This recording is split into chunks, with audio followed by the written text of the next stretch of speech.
Sir, you talked about the demand-driven inflation, no? And you can see in my Bloomberg terminal, just inflation from March over till the last print of December, it's really just an uphill trend. To what extent is this, as you mentioned, still blamable on the Russia-Ukraine war? To what extent is this a positive thing that we have higher employment figures, people are spending more? To what extent is it, let's say, our fault na, we have problems in the agricultural sector that has nothing to do anymore with possibly the price of oil, which has come down? Well, I think it's a combination. I think the geopolitical situation highlighted a lot of vulnerabilities for the Philippines. So I guess one of the things is that in the previous administration, the solution was to really import. No, we saw this in 2018. We tried to reduce inflation through the Rice Tariffication Act, which is good, but we haven't done it on the others. But right now, what we really need, and this is again over the last 2.5 years, when people talk about ESG, the global situation today highlights another letter, the letter R for Ravelas. I am sorry, it is for resiliency. So food security is one, and again, we see a lot of people highlighting onions, yung sibuyas, the common sibuyas, di ba? People look at it as 700 pesos per kilo, di ba? So, again, this is something that, a lot of people think this simpleng sibuyas, ganun kamahal, di ba? So, we need to be able to try to bridge the gap between the middleman and the farmer. That is one of the things that we need to be able to do. So, we need to improve productivity so that we can improve the farm-to-table strategy of farmers. All right. Sir, to that end, are you happy, satisfied with the performance of course, our president here when it comes to dealing with the agricultural problems, especially when it comes to the extension of the lowered tariffs, importation policies to at least have a band-aid solution? Have you seen this in any way lowering the prices? Okay.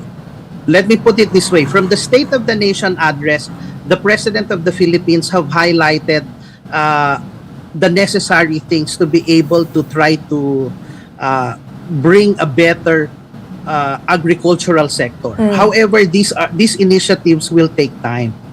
Okay. What we're doing, this tariff relief importations are just temporary stopgap measures to hopefully be able to do the limiting the inflation effects. But there's no shortcut to improving productivity. That's what we need.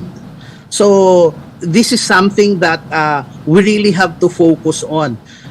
Compared to other countries, and a lot of people talk about Vietnam and the Philippines. Vietnam has better yields in rice, and we have better big agricultural spaces. What is the difference is that they're blessed with a river. Kulang tayo ng irrigation. Yan ang kailangan natin gawin. So this will not happen overnight. So the only thing that we need to do is start working on this infrastructure. We need to be able to work on them while hopefully government doing the additional work of providing relief in terms of the marginalized sector. So nagbibigay sila ng mga subsidies, di ba? Okay. Which is a bit costly. So it becomes burdensome for government if they continue to do this. They have to move faster.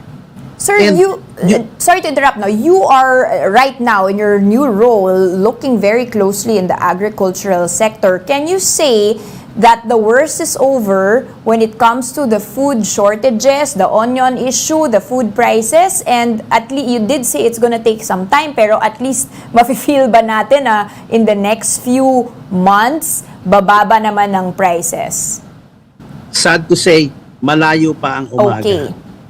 So, what we really need to do is really create a plan of how we want to do the planting. Because, in the Philippines, maraming gaya-gaya. So, pag may isa, nag-click yung pagtatanim ng palay, lahat magtatanim ng palay.